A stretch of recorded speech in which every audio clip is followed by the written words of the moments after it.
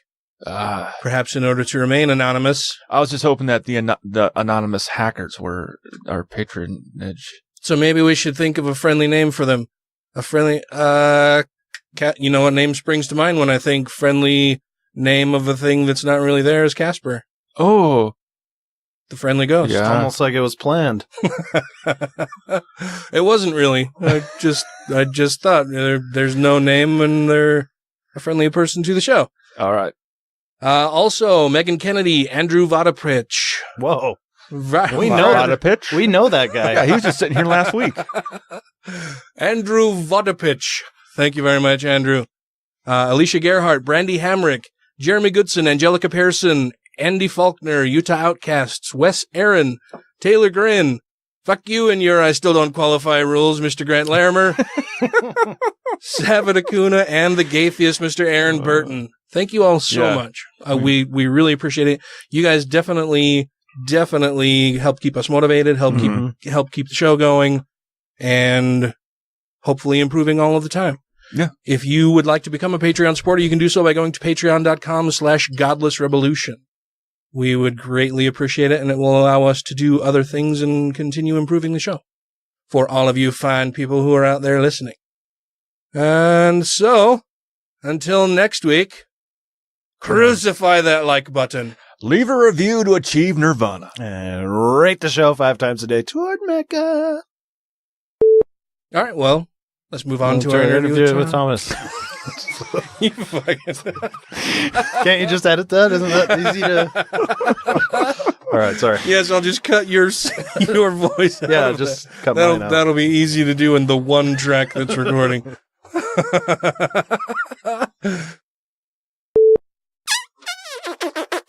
I'm not going to lie, that actually startled me a little bit.